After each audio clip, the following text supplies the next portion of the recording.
Well, it is another beautiful day here in Guelph. What's better than the baby's training good? We've had some horses racing good this week, and then have just a beautiful sunny weekend. It is really aging yourself with the weather. Am I aging myself? Oh, You married it's me. so beautiful. It is. I'll tell you one thing. When you spend all winter training in the slop, or the rain, or the sleet, or the freezing rain, you start to realize that every single day is important, and to get a nice, quiet, sunny day, a nice drink, and get to drive around with your wonderful husband, or a wife, it is a good day. It's a beautiful day. So I was hoping today would be like this. We did our videos yesterday, and then we were supposed to go out with Curtis and Jamie, and it was Dominic joined us, and it was a wonderful day yesterday. You know what makes it really cool is when you're waiting for some horses to come forward, and then they do, right? A horse like Broodmare Betcha, or Manhattan Money, watching him train the other day, or watching I'm Fancy Like win last night. That was impressive. Those are the things that really light a fire under me, right? Seeing things that you put a lot of time and effort into come to fruition, it really makes my day. And then, having a beautiful sunny day on top of that is, it might age me, but I can tell you one thing, it is really, it really does make my weekend. So I do want to talk about a few things. Now, behind the scenes, there's obviously, everything is always going on, whether you see it or you don't. When are the open houses going to be? What are we going to do? I have some cool thoughts that I want to do this year. It's difficult to have the open house in Ontario when we're at First Line. We know that. Obviously, at some point down the road, we'd like to mitigate that and fix that for everybody. But the outings did work, right? We had the outing at Christmas. A bunch of people come out. It was a lot of fun. Everybody got to sit down and talk. And as usual, Kelly did a great job hosting everybody there. We can certainly do that again. That was pretty easy to do. And one of our clients, Alex, had said, we should look at long weekends throughout the summer when we have horses racing at Mohawk and have an outing, have outings that night. I think that's a great idea. Also, something that I'm going to talk to Kelly about and see if we can't get that put on a calendar for everybody for the summer. And then when it comes to having an open house type situation at Northfield Park in Ohio, it was something that's in the works. I've sent emails out. I haven't got confirmation yet. What I wanted to do was to have it even a little bit at the start of June and start qualifying the babies, right? Have literal qualifiers that particular day. I know Scott said he'd come. Mark has not firmly committed, but said that he would be there also. And I'm trying to talk James into coming over, but what are you going to do? It is what it is. We'll have a full roster of horses and a full roster of people there to qualify them also. Now, Country Dancing will likely qualify at the Meadows, so she won't be at Northfield Park. Captain Incredible, we'll see how that plays out and where he lands as far as his being ready to qualify. But when it comes to him in particular and a couple other horses, I'm more worried about getting them ready for Kentucky and some of the later stake races, much more than I'm worried about being ready for the PA All-Stars, so to speak, for them. That's not to say that we wouldn't go, but I do, you guys all know also, we only have 9, 10, 12 at the most starts for a 2-year-old for the most part, and we want to make the most of it when it comes to the horses. So focusing on how they're training down, trying to extrapolate the data as you get close to the qualifiers. What could this horse look like? And again, that it's very fluid. It all changes. But using the data we have, where do we think as I said, 9 to 12 starts would make the most sense for our horses? And when it comes to Captain Incredible, I believe this is a very nice horse. He's training down very good. Where does he fit when he gets qualified? You're looking at 3, 4, 5 races in Lexington. If you think he's good enough, you have the Breeders' Crown. You have races like in Corbin or you can't go to Corbin if you're going to the Breeders' Crown, but Oak Grove is a possibility. Pennsylvania is a possibility. Where are his 9 to 12 starts? So these are things we have to start thinking about also. So will he be going into qualify in an early open house? I don't know yet. I have no idea. I can tell you one thing. The open house is something we want to work on. It's something we really want to market and advertise. I want to get back to, remember that year when we had it at Tamiko and everybody came out and everybody flooded in? We had 500-600 people there. It was incredible. It was a great feeling. It was a great day by everybody. I want to get back to that type of feeling also. Popcorn was good. What's that? Are Are you done? You done reading? I said the Mohawk one was really well. Oh, at done, Christmas too. it was fun. Yeah. No, we did the open house the year you were hurt. When I Yes. was a baby, we Yeah, did it at Mohawk. you're right, And you're a right. lot of people came to that. It would be nice. It's a little more difficult to do that when you have 10 horses getting ready to qualify. So we Well, can Grand have, River was fine. again, we had 20 or 30 horses No, to we go. didn't. Yeah, we Last did. year, we had 3 sets. No, we had more than 3 sets. It took a while because that horse got loose. And, you know, Wow. I want to have a breakfast with the babies. I want to play a role in us having our clients out to breakfast at Mohawk when they're qualifying. But again, how do we make things interesting, fun, and exciting for everybody as we try to turn the page and get our babies ready to qualify? That's what we're looking at. So I appreciate the input from Alex saying it would be nice to get outings for everybody throughout the summer. I agree it would be, and something that maybe Kelly and I can talk about, and she can work on putting in stone with Megan at Mohawk and get people out. Last week I caught some flack about grading some of the babies. How come this horse only got a B+? How come this horse only got a C? Geez, you really gave this horse an A-. I thought this was more of an A+ horse.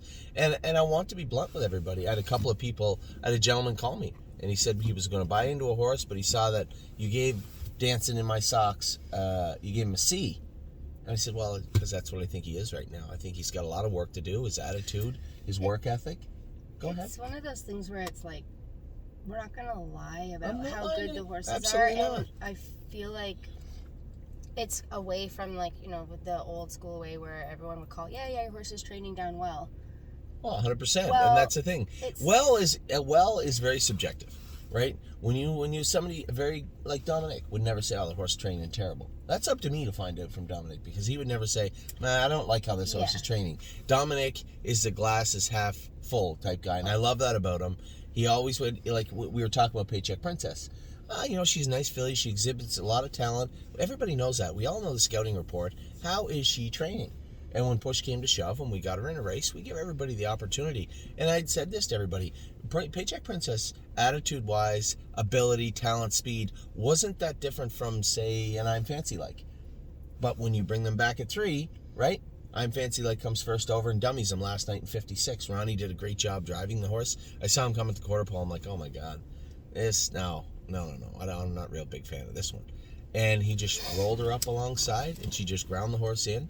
Now, Yeah, I was a little nervous. But that is a horse that understands her work and wants to do it.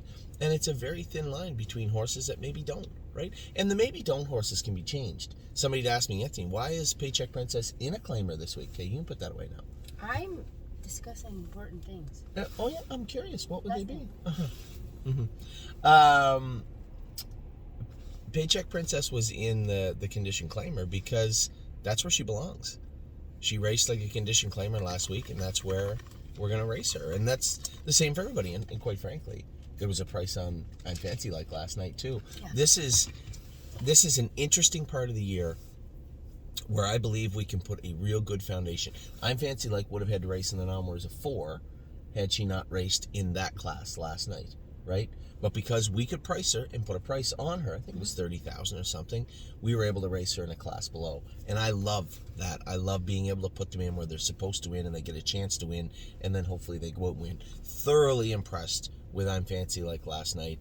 And I guess the other side of it, a little disappointed in Paycheck Princess. But listen, she's going to get every opportunity over the next little while to turn the page and come forward. That's up to us. Our job is to put her in where she can do good. It's her job to follow through with that and actually do good.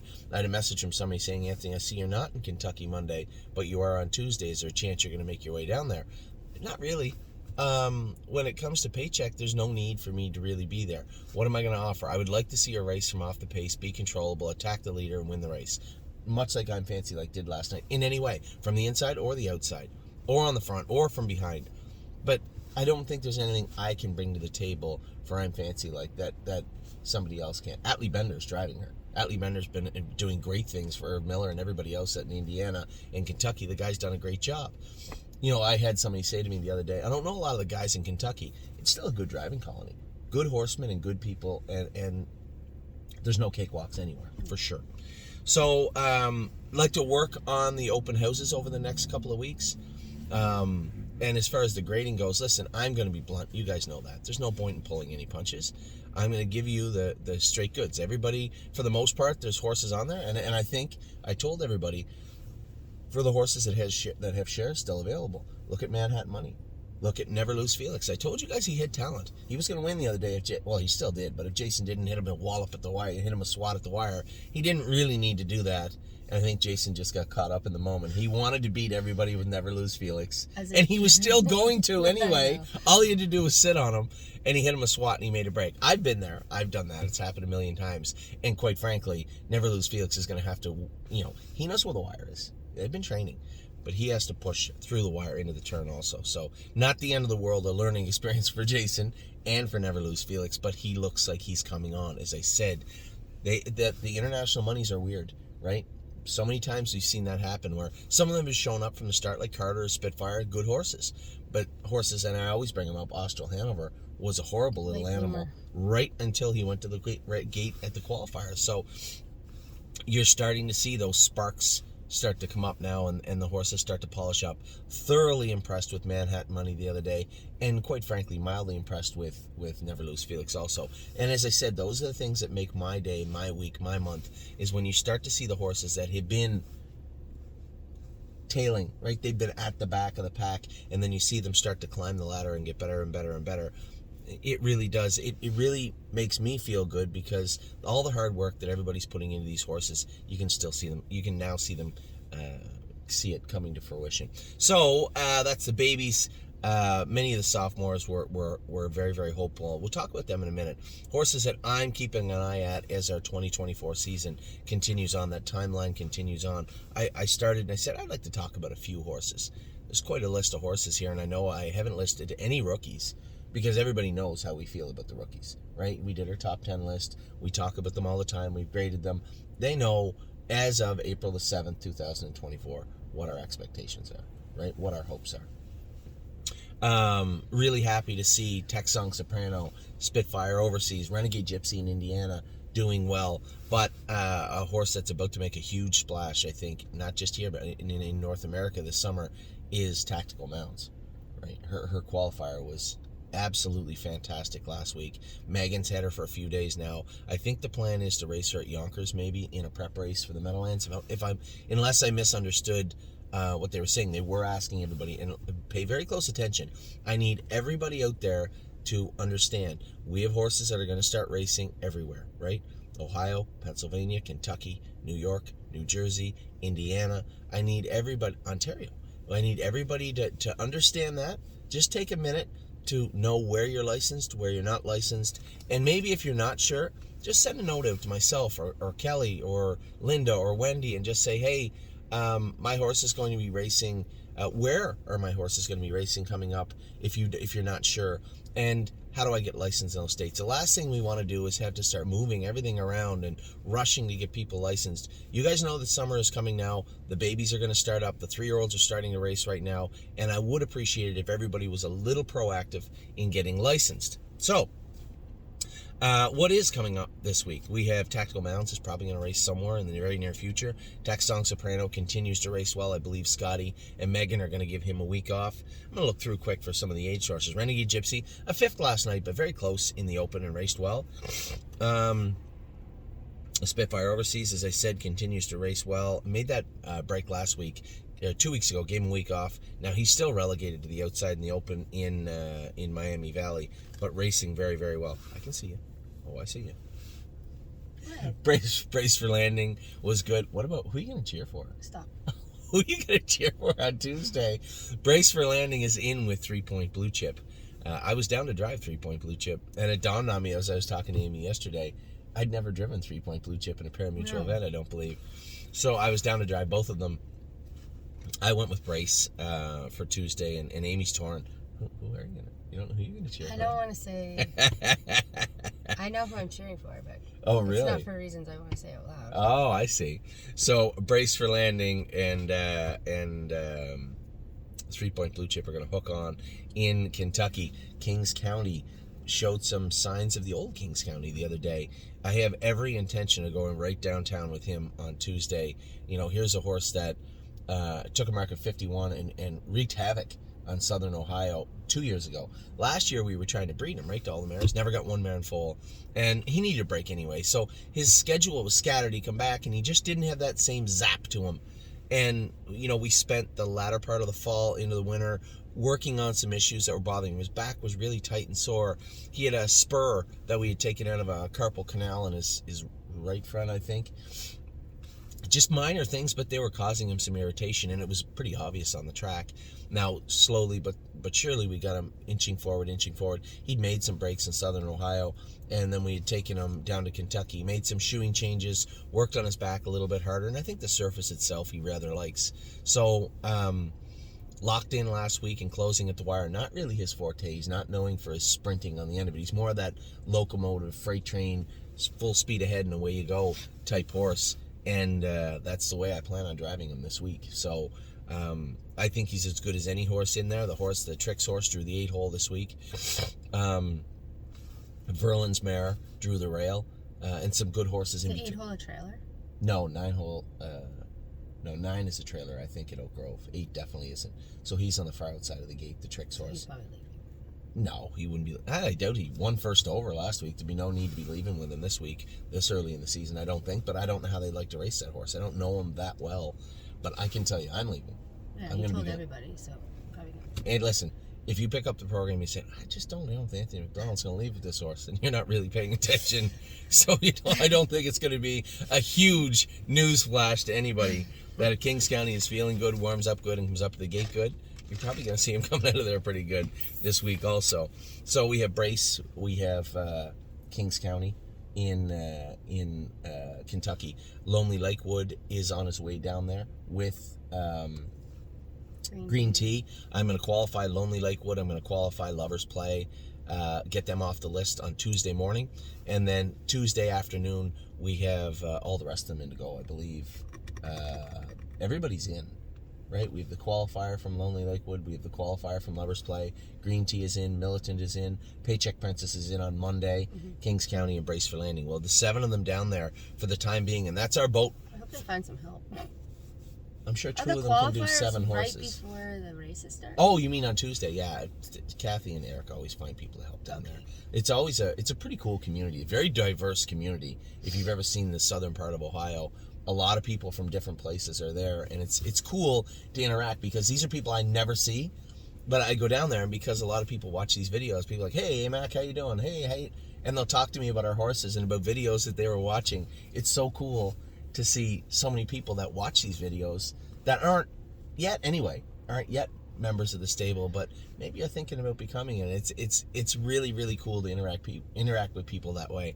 So that's our full boat for Kentucky for the most part for right now. If Paycheck Princess doesn't toe the line over the next few weeks, she's probably going to be moving on, and we'll move a new horse down there. But the ball is in her court, so to speak. She's been prepped. She trained down well. She shows 57-27 on the end of it. Hopefully we can get her raced from off the pace this week, and she can show us what she can do. And as I said, the ball's in her court. You come up the road a little bit, Southern Ohio. We have, as I said, Spitfire and Collector there right now. Collector's got a couple of tough trips coming into this final. If you can find a trip with the horse, as James said, if he's trotting good, he loves to be covered up, and he's had anything but cover for the last 2 weeks. And that's not Brett's fault. It's just the way the horse is. I'm glad he kept him trotting because clearly the horse was interfering and making a few, putting some bobbles in and getting out of gear. A flat, confident Collector will give them all they want in the final, I believe. So good luck to Stacy and Brett and all my partners with Collector. You make a sharp turn, you go down to Indiana, we get Renegade Gypsy there, and we have Mounts for All and Mel Gibswan, who are going to be heading there that way soon. Mounts for All won his seasonal debut, his first lifetime start the other day, and looked very good doing it, and he'll give them fits again this week. He's in Wednesday and then onwards to 2. And Mel Gibswan trained very good the other day. We'll likely qualify him. We'll likely qualify Mel Gibswan this week in I think this week at Northfield Park. Now, I was planning on taking a load of horses, just go to the meadows. I said if some of the horses don't get in or their classes don't look favorable and we just need to get a race into them, maybe I'll just go to the meadows. Somebody else can drive the horses in Kentucky and I'll qualify Memory and Imagination and Arson. But we'll plan to do that next week. Whether it be in Northfield or the meadows, we will get, and I guess I'm still toying with it. Memory and Imagination, Arson are both ready to go right now. If they're going to have 2 qualifiers, maybe this week is the time for the first qualifier, because Memory fits in Elmer's a 4 somewhere. I would like to maximize that because I do plan on him having a good year. So I know you maybe didn't understand what I was talking about the other day, but when we have a horse that fits in Elmer's a 4, if he wins that 4th race in a stake race, it's wonderful. That's great. But I'm a little greedy in saying I would like to take that money off the table in an overnight and go into the stake race with a non-winners of 6. Gotcha. Right? So Memory and Imagination and Pickpocket actually fit the non-winners of 4 still, wherever we plan on racing. Arson's a little trickier. He's got 8 wins. I didn't realize he won so many races. He's got 8 wins, so a little trickier situation for Arson heading into 2024. So we also have JK Victory, who's a huge question mark beside him. Jason, I just assumed that we would train him down at some point. Jason would say he's running in, he's getting out of gear. This is pretty much top speed for him comfort-wise at Northfield Park, and it's quite the opposite. Jason said the horse been training down like a freight train, never put a step in. He said, I trained him without a head pole the other day, and he was awesome. He said the horse is training down great. So that kind of opens up some opportunities. I'm happy to send him back to Indiana. Ron Burke knows him, did very well with him, did very good for us in Indiana. But when I look at Oak Grove, can he get around that 5/8? If he's getting around Northfield well, can he be... It's a little more banked. It's a little more banked, but it's a smaller track, right? He did race one time at Northfield, but, whether it be Ronnie Wren who drove him or Ron Burke who trained him at the time, said, I wouldn't be going any half-mile tracks. And even as a 3-year-old, Ronnie said 5/8 was not really his forte. And you could see it. Even at Mohawk, the different footing, the different everything, he just was much more rough. Got him back to his home base of Indiana, and the horse was a different horse and came forward right away. That may be what we have to do with him this year. But listening to Jason train him down, there is that voice inside my head saying, hey, if he can get around Oak Grove, it's $30,000 a week he can race for in Oak Grove. He can leave. He's a grinder. He never gives up, and he fights. 51. Who? Open pace. Yeah, they went in 51. This is the open pace, honey. They're going to go fast. There's no gimmies. But, JK Victory paced 49. It seemed like almost every start last year in Indiana. If you can get around a 5/8, that's an option. If you can't, not as good, no problem. Right to Indiana and away you go. But I'm just interested to hear Jason's feedback on the horse. I could tell he was shocked how well he got around Northfield Park. So when you look at the 3-year-old, he has that short break, right? But when they come back as an early 4-year-old, they still have the same issues, right? They don't completely get over them. They're not completely filled out and grown up. But that 4 to 5-year-old season, and we gave him more than enough time off, it may have filled in some cracks that he had. Not literal cracks, but some holes in his gait that he had. Because when I saw him train at First Line last year or race at Mohawk, when I sat behind him too, he didn't feel comfortable. And he really didn't look super comfortable last year in Indiana a couple of times. But if Jason's saying the horse is full speed ahead and all green lights at Northfield, obviously I'm thinking to myself, there are other options also for this horse. So very, very intriguing storyline and timeline with JK Victory also. Worst case, he goes back to where he's awesome. Best case, the world's his oyster right now. So that's what's going on in Indiana. We have Renegade Gypsy there right now. Mel Gibbs Swan and Mounts for All will be heading that way. JK Victory potentially heading that way. We have a full boat in Kentucky right now, and that entire boat switches when we get to June. We're going to be looking for stalls. We have 3 Kentucky fillies that could be heading that way. We have other horses that are Kentucky and PA, Kentucky and New Jersey. Who is going to make up our Kentucky contingent, at least at the start of the summer? Totally different from the horses that are down there right now. So stalls might be a problem as we head into the end of June for the horses. Also here right now, looks like Money makes his long-awaited start. Where are you going? I will be right back. Oh, you'll be right back. I'm leaving in 2 minutes. In 2 minutes? 10:15. Okay. Amy has Paige's bridal shower today. So James is getting married in May, for those of you who maybe didn't know that. and his fiance has bridal shower today. So that's where Amy's heading off to. So we've Indiana, we've Kentucky. There's a lot going on in Kentucky over the next 3 months. Ontario looks like money is long-awaited start will be tomorrow. Harry says he's coming in razor sharp, so that's good. Yo Mister looked great last week, and James, Yo Mister's a funny horse, and Stacy can tell you this, and anybody that's ever been around him. You drive and you're like, yeah, he's okay, because he doesn't give you that snap, right? But James said, I watched the video and I said, it looked like you're gonna be like third or fourth. He goes, he fought on. He said, I know it looked like he was going to be third or fourth, but at no point did I think anybody was getting anywhere near him. He said he gets to the head of the lane, he drifts a little bit, it's almost like he's looking for a spot on the track to move forward, and then he's gone. He said, what a nice horse he is. James actually picked over a couple of nice horses to drive him this week. So he's growing on Harry and James also, and I think there's a very bright future for Yo Mister in the stable also. We have our 3-year-olds coming up, a ton of sophomores that we talk about this week, some horses that are really caught my eye. Actually, I skipped over Collector a little bit. I talked about him a bit, but when we're talking about Southern Ohio, Collector may end up coming back to Ontario. He may stay there. He may go to Kentucky. There's another horse, World's his oyster, right? Who knows how good he is? And somebody said, well, he's 4. He's got like 15, 16 starts lifetime. Very, very lightly raced 4-year-old. And as far as maturity-wise goes, when you look at the horse, a lot of maturing going on there. So it wouldn't be hard for me to make a very serious case for Collector to be a much more long-term project for the stable. Also, so Kentucky, Southern Ohio, Indiana, Ontario, we have lots of sophomores coming back and looking good. Very interested to see what Drebin is going to do this year. We have a number of 3-year-olds that are coming back that I'm interested in also. Here, Pennsylvania is where things are going to heat up this week. Obviously, we have Patrick DePrana, who is racing there. Stay Close is getting ready to come back. But again, memory and imagination. Where's he going to get his first start this season? I don't know yet. Insider Trading was, tied. She wasn't tied up. She was in heat really, really bad the other day and ended up making a break at Northfield Park. A little disappointing. But given the nature of how she was that night, I saw her and I was hoping she would overcome it, but just couldn't, and then it starts to pour rain. It's one thing to ask a horse to come forward when maybe they're not at 100%, maybe, a little under the weather, or, coming off a little bit of a tie-up, or coming off, a filly being in heat this time of year. But then you add blowing wind and rain and cold temperatures. It's a lot. It's a lot to ask. It compounds, and I think she just said not tonight. So Monday, tomorrow, I'm going to train Insider Trading now.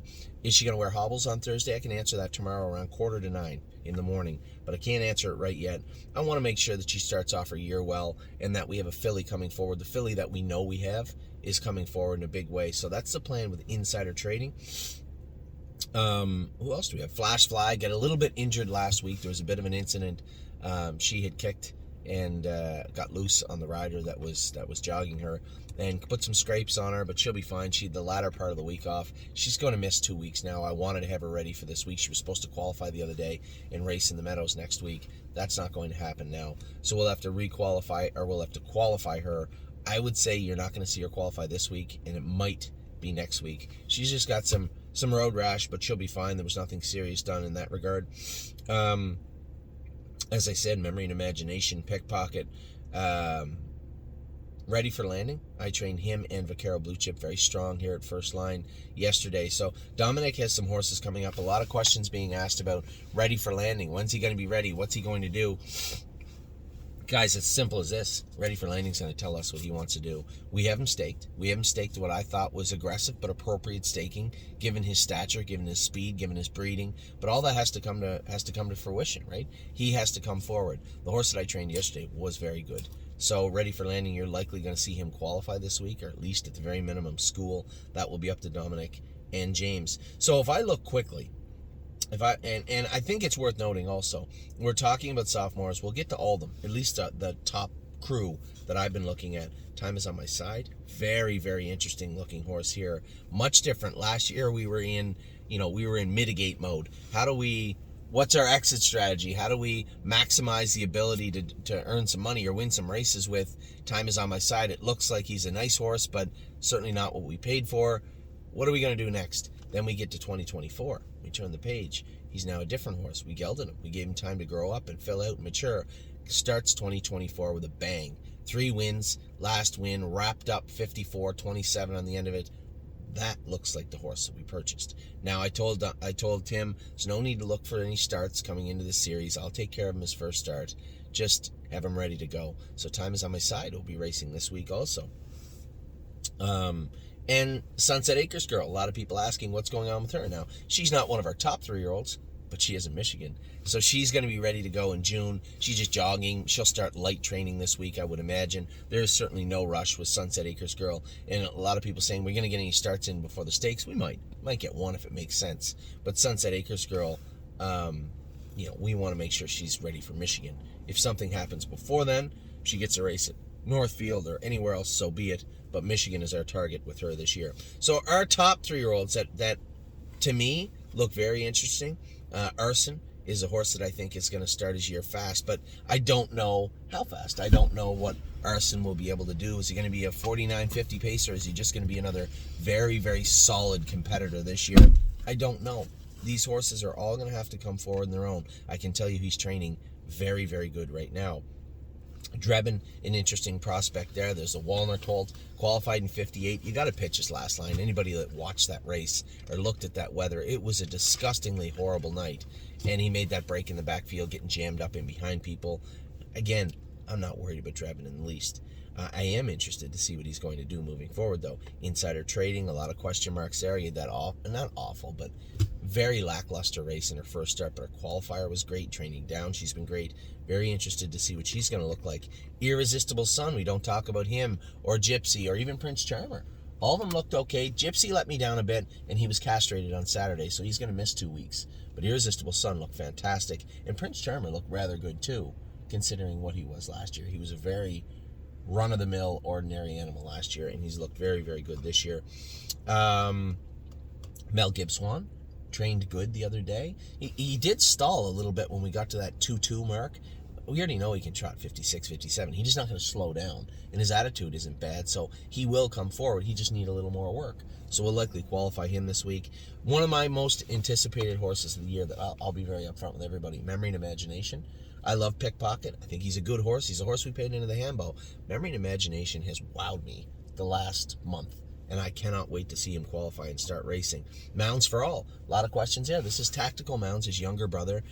There's no issues with Mounds. He'll do everything he has to do to get his job done. Whereas last year, he did what he could to kind of get out of work. A couple of times, those little soft breaks at the gate, just doing stupid stuff to annoy everybody. And then come out this year, different horse.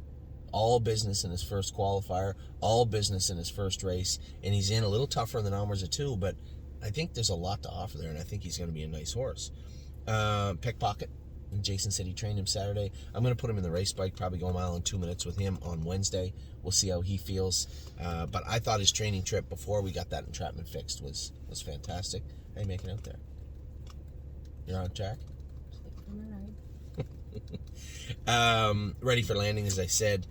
Very interested in him, but always have been. Very happy with what I saw on Saturday with this guy. He trained very, very good. And then time is on my side. Could be any kind of horse. Again, there's such a thin line between 51 making you a run-of-the-mill, everyday 3-year-old that's handy, to 49 where you're like, that's a special horse. There's such a thin line between there. I really don't know which one he's going to walk, but we're going to find out very, very soon. Now, I will also talk about the Broodmares. One of the most anticipated storylines for right now, really having me chewing my nails, is Punch the Clock. We bred her twice. She didn't get in foal yet, but they said she's ovulating right. Everything is going right. Walner is a very fertile stallion, so they believe there won't be a problem getting her in foal.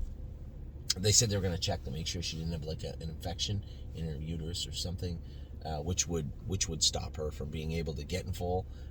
They didn't think there was, but they wanted to make sure they looked under every stone, and then they're at least mildly confident. I think the breeding industry is as such where nobody wants to say for sure. Nobody wants to say, yes, this will happen for obvious reasons. But there's nothing stopping Punch the Clock from getting in full. And I hope this week will be the week. Now, she's being bred to Walner. What else do we have going on? Our newest Broodmare, we didn't talk much about it last week. But Stay Special's knees were starting to really bother her. A line had developed in the left knee. And and I was so proud of the way she got the 6 wins and how she did it. And yeah, I would love to win 7. I would love to race her. But for her to be an effective aged racehorse, she has to be sound. Yeah. The last thing I want to do is get her ready for the fall and then have her sore in the wintertime. So it's not really practical to give her time off. She raced how many times? Yeah, exactly. How many times, and then she needs another break? Yeah, well, those knees will fill in, but my concern is, what's she going to look like after that? Is she going to be an open pacer? It's possible. But I know what she's going to be, hopefully, is a very, very good broodmare. Very nice filly. And for everybody out there, my philosophy, and again, I'm not a breeder, right? Of all the things in this industry I may know a little bit or a lot about, the very least is breeding. And sure, I know the crosses, I know all the horses, but as far as the artwork that goes into breeding horses, I know none of it. And I rely on a lot of our clients. You hear me talk about Alan or Steve all the time, people that know crosses and know breeding, and a number of other clients also that chime in all the time. I appreciate the feedback. I'm learning also.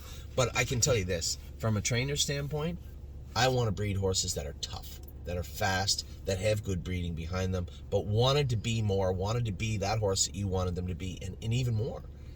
And that's why we bred the horses we did. Whether it was a slow horse that wanted to be a fast horse, or a good horse that was a little bit sore in Stay Special, or just a horse that was a very talented horse like Globetrotting. These are the horses that I wanted to breed as a trainer. So Punch the Clock was obvious, right? World-class pedigree. That made total sense. Stay Special is out of a sister to Check 6. Very well-bred filly also. But you cannot fault her toughness, her desire, her speed, her want to do her work. You can't fault her for that. So we were looking at who we could breed her to. Now, because Stay Special is by Stay Hungry, who's a Some Beach Somewhere, that really kind of paints you into a corner. All those Some Beach Somewhere stallions out there, down by the seaside and Captain Treacherous, all those, you can't breed any of them. So it kind of limits what you can do. Somebody said Always Be Mickey. I like Always Be Mickey. But this is a smaller size filly. I would rather breed her to a larger stallion. And there is one in Ohio, in Monty Mickey. This is a son of Always Be Mickey. Was a very good horse. And I had a pretty lengthy conversation with Scott Zeron about Monty Mickey. And he had nothing but great things to say about the horse. So we ended up securing a breeding to Monty Mickey for our girl Stay Special. Capistrano, just a little recap. She's going to foal out this month. I think Capistrano and Globetrotting are the next two. Maybe not in that order, but the next two to foal out. We're looking to breed Capistrano to Tall Dark Stranger.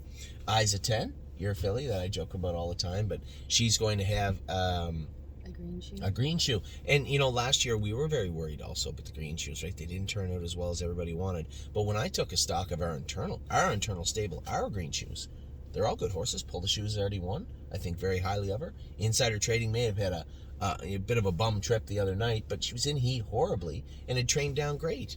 Flash Fly, I love Flash Fly. Green Tea looked great in his qualifier. These are all good horses. And one of our best horses training down is Green Glitter, our only green shoe. So I'm pivoting from, oh my God, the green shoes might be a bit of a dud, to we're 5 for 5. I like the ones we have. So I'm anticipating the green shoe out of Globetrotting and the green shoe out of Eyes of 10. I am anticipating it. Eyes of 10 is slated back into Captain Corey. Globetrotting is going to have that green shoe, and she's going back to Captain Corey. Now, these were already booked. You could almost talk me into going back to green shoe. If Jacob called me and said, Jesus, Globetrotting foal looks beautiful, it wouldn't be that hard to pivot back that way. I can tell you a foal that has looked beautiful. Eglaire M's already had her foal, and she is one of the prettiest babies I think I've seen ever in my life. A full white face almost, and just legs, and just a beautiful, beautiful filly. So Eglaire M is going back to international money. Muscle Chrome, who I don't play nice, is going back to Long Tom again. My Jazz, Captain Corey, Path of Totality is going to have a tactical landing. She's going to Captain Corey. State Park is going to have a tactical landing. She's going to Volstead. We have that beautiful Volstead horse in Kentucky out of State Park already. What's that? What do we name that horse? Do you remember? Cheers to Beers. Cheers to Beers. That's a good name. Good looking horse in the Volstead. Stay Special, Monty Mickey. Park Slope, who Steve and I have right now, is going to tactical landing. And of course, Punch the Clock is going to Walner. So that's an update on the broodmares. I haven't given you guys one in a long time. As of right now, we have 11 broodmares. We have a lot of things to be super excited about at the stable as we head into the spring of 2024, and really happy with the sophomores. We had wins last week from Insider Trade, or I'm Fancy Like last night, Mound Sprawl, and Born to Dance. All those horses were winners. We have a number of horses getting ready to start their 2024 season, whether it be at the Meadows on Thursday, Friday, or Saturday, or whether it be in Kentucky, or whether it be at Northfield Park this week. A lot of horses getting ready to race. So this is our favorite time of year. We've gone from that lull where we've been kind of selling the horses that weren't doing, or horses that were having tough time getting them in a proper class, and our stock was somewhat depleted. Now we have all this giant wave of sophomores that are getting ready to go, and it won't be long before the rookies are right behind them. So a really, really exciting time of the year. Very happy with what I saw this week. Super happy. She keeps sticking in my mind, that Betcha filly, Woodmere Betcha, how good she looked, how good Resolve Indeed in Chicago Hall looked. And then I suspect if we have a nice day, I haven't checked the weather, but if we have a nice day Wednesday at Northfield Park, we'll have some breakout horses on Wednesday also. There. So with that, I'm going to let you guys go. That's our opening for April the 7th. You're off to a bridal shower, looking pretty sharp today. Thanks. I'm just going to take things easy here at the homestead. Can you please not wait till I arrive home to start cleaning up before we leave? I have to clean up. Well, it's pretty messy in there. Can I make the kids do it? Oh. I don't really want to be doing anything today. Sure, I'll clean up. Don't worry about it. Anyway, I'll talk to all of you very soon. I hope you have a very wonderful Sunday and the rest of your weekend. I will talk to you all very soon. Take care.